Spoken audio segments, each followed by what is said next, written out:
Maybe you can explain to me the metrics of poverty and unemployment, because you said unemployment went down, real unemployment went down, real poverty went down.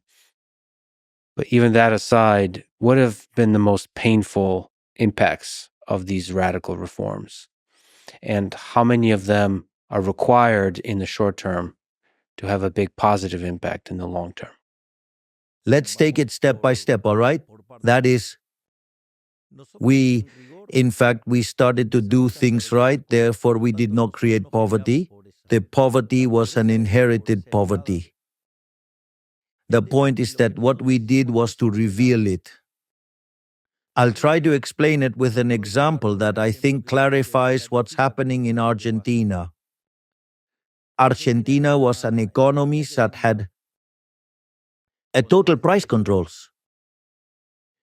It had a fiscal deficit which was financed through money printing. Just for you, to give you an idea, in the last year, Argentina financed 13 points of the gross domestic product with money printing. In other words, a real disaster. So that situation provoked this artificially demand and puts pressure on prices.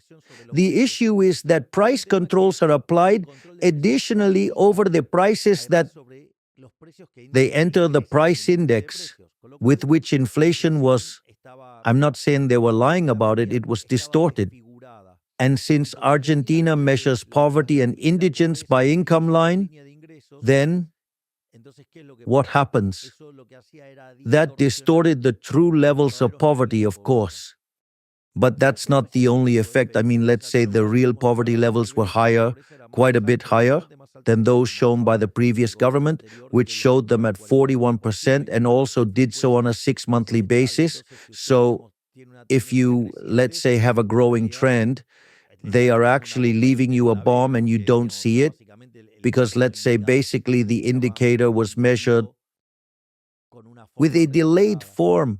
But not only that, imagine that you are also given, you are in the middle of an island, alone, and they give you $1 million. What can you do with that? You cannot do anything because you cannot buy anything. It's the same as if someone tells you that the price of glasses is $10, but when you want to buy it, it's not available. Actually, there's a joke told by an Argentinian professor named Juan Carlos de Pablo, who says that a man goes to a bazaar and asks for a vase. Then he says to him, "Well, I want that vase. How much would you charge me?" Then he says, $5,000. Oh, okay, $5,000, but why $5,000 if across the street it's 1,000?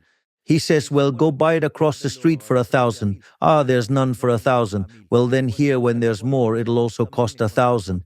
In other words, prices at which they are available. So what happens? When you are faced with that situation, the supermarket shelves were empty.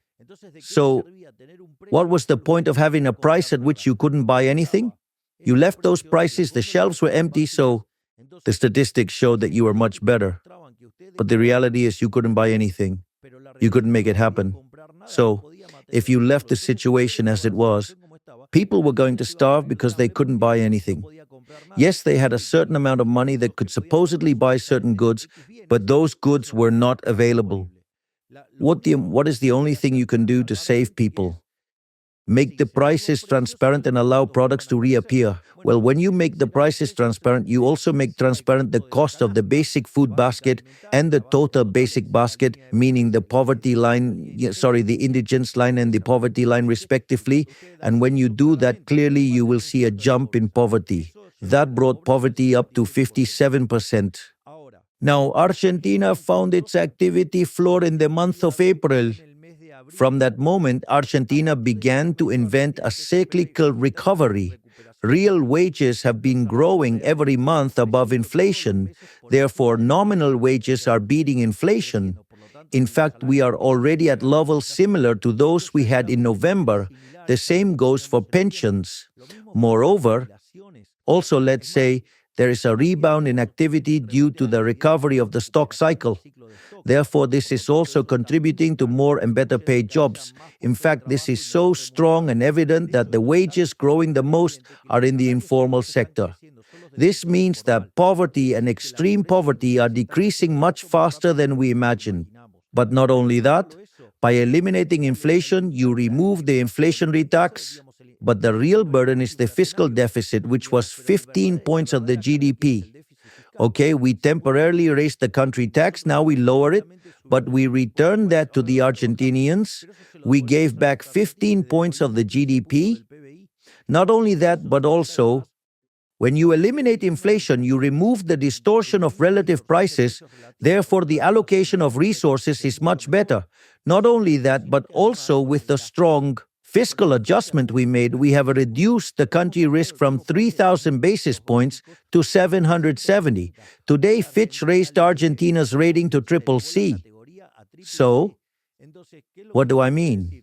That translates into a lower country risk, and interest rates, and that generates an increase in investment, also generates an increase in consumption.